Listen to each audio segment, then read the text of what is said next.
Hello everyone, welcome back to Physics. Physics. In this particular video, we are going to start our new topic of vector calculus, which is multiplication of vectors. Okay, basically, if we multiply a vector with a vector, we can have two type of product. One is scalar product,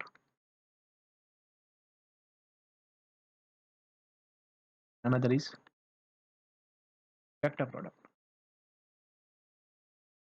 Right. So, these are the two kind of product in which we generally multiply a vector with the vector. Another kind of multiplication of vector is if I multiply scalar with the vector. Okay. In this case, our first topic is vector multiplied by a scalar. Okay, so consider one vector which is vector A. If I multiply this vector with some scalar, okay, it can be positive or negative. So consider that scalar is your lambda. Okay, so basically, if lambda is greater than 1, then in that case, the length of this particular vector will be increased. Okay, so direction will be same. This will be lambda A. Okay, if lambda is less than 1, so in that case, particular direction. This is minus lambda. This is lambda is less than 0. This lambda is greater than 0. Okay. So here your lambda is negative, so the direction will be inverted and the length will be increased. Okay, because lambda is less than 0, and it should be less than minus 1. Okay. In that case, the length will be increased. Okay. And here lambda also should be greater than. Okay.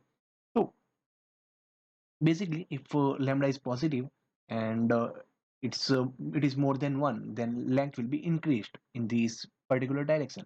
But if lambda is negative and it is also less than minus 1, okay, so it can be minus 2, minus 3, any number it can take. Okay, so the direction will be inverted and it will have length more than the original vector. Okay, so that's how we multiply a vector with a scalar. Okay,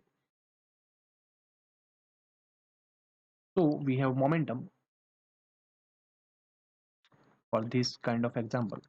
So generally momentum is mass into velocity. So momentum is like this, mass into velocity. Okay, so here velocity is a vector quantity, mass is a scalar quantity. So here I am multiplying scalar with the vector, so it will be resultant will be also vector. Okay, so this is your momentum. Okay, so such kind of example also you can have. Our first kind of multiplication of vector is with the vector with the vector. Okay, if the resultant is a scalar,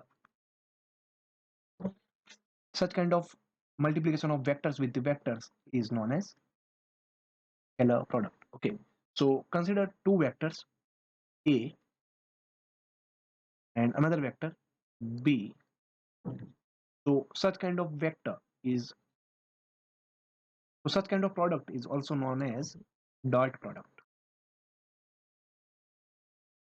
What we do here is we will put dot in between both the vectors and the resultant will be A to B to cos theta. Okay, so the basically A and B here are magnitude and cos theta is also number, so theta is also the angle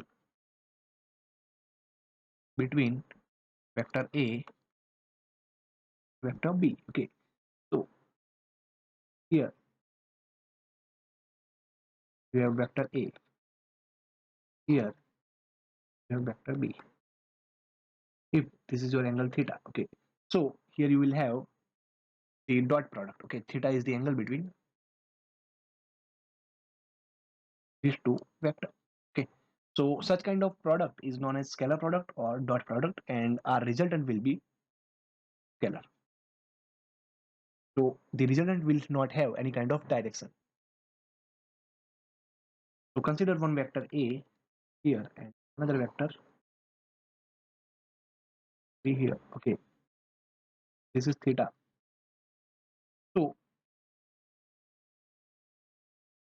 projection of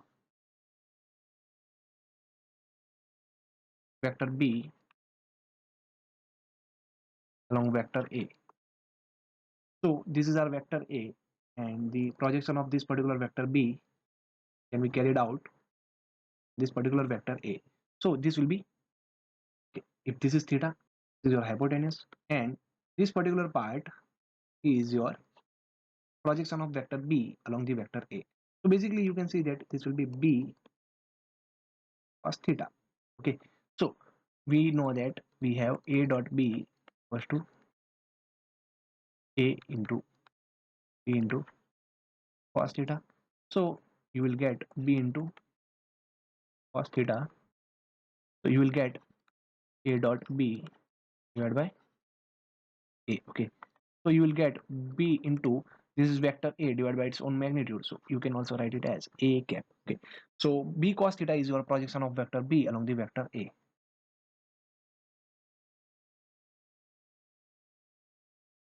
So another kind of projection is like projection of vector A along vector B. So consider vector B here, vector A here. Okay,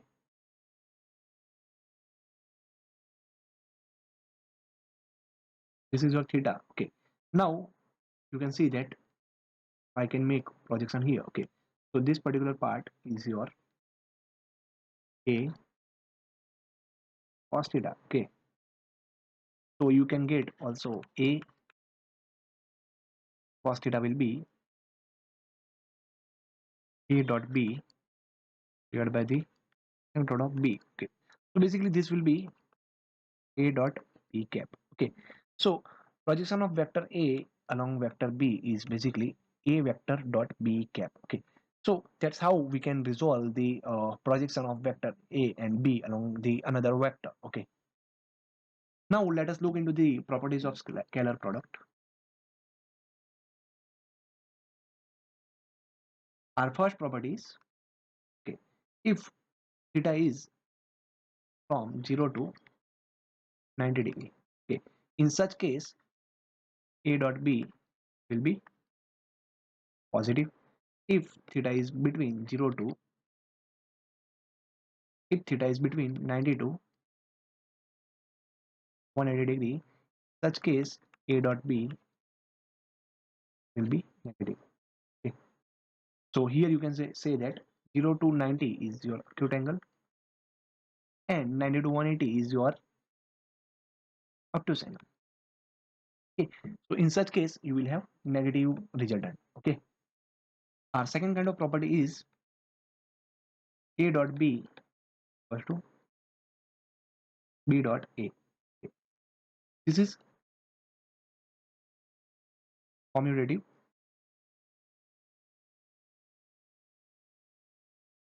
property. Our third kind of property is if it is A dot B plus C, you will get A dot B plus A dot C. Okay, so such kind of property is known as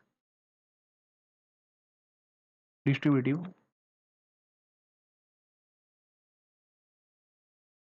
property.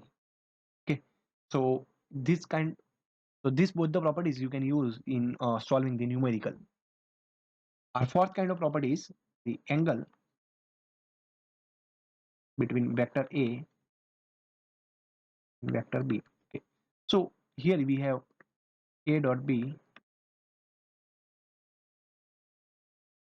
equals to AB cos theta. Okay, so here you can put cos theta equals to A dot B divided by magnitude of A and magnitude of B.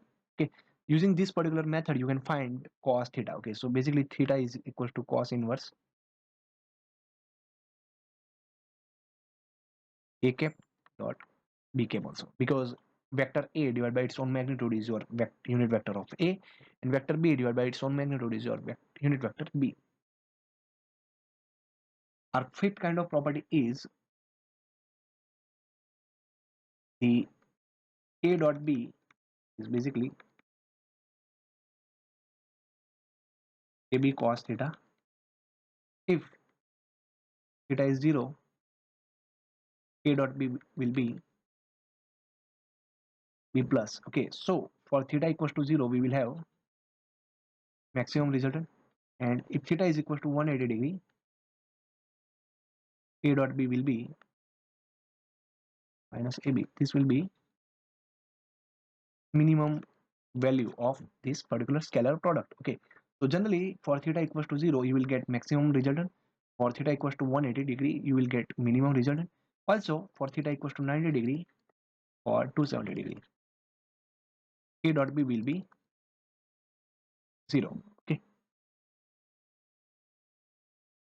our sixth kind of property is basically if you want to find the magnitude of vector. Okay, so we will take dot product of the vector with itself. Okay, so it will be A into A cos theta. Now the vector is, now both the vectors are same, so cos theta is basically cos 0 is 1. Okay, so here you will get A dot A equals to square, so the magnitude of A will be square root of A dot A. Okay, so that's how you can find the magnitude of the vector by taking the dot product of vector with itself. Okay, so we can also apply to find the dot product of I cap with I cap, it will be 1. Dot product of j cap dot j cap will be 1. Dot product of k cap dot k cap will be 1. Okay, also the dot product of I cap dot j cap will be 0. J cap dot k cap will be 0. K cap dot I cap will be 0. The reason being here the theta is equal to 90 degree. Okay, now let us apply the last property. Now let us apply the last property to solve A dot B. Okay, so consider one example. We have a vector as axi cap plus ayj cap plus az k cap, and vector B is given by bxi cap plus byj cap plus bz k cap. Okay, so basically A dot B will be axi cap plus ayj cap plus az k cap dot bxi cap plus byj cap plus bz k cap. Okay, so in such case A dot B will be, okay, now we will take the dot product of ax with bx, then ax with by, then ax with bz. But you can see that the dot product of I cap with the I cap will survive only, otherwise I cap's dot product with the j cap and k cap will be 0. So I can put directly ax into bx I cap dot I cap plus ay into by j cap dot j cap plus az into bz k cap dot k cap. So here you can see that I cap dot I cap will be 1, j cap dot j cap will be 1, and k cap dot k cap will be 1. Okay, so the resultant of A dot B will be ax bx plus ay by plus az bz. Okay, so that's how we can have dot product of two vectors in terms of the component along the different coordinate axes. Okay, so that's all for the scalar product, and in the next video we will solve few examples of scalar product. Thank you so much. Stay connected to the channel for further videos.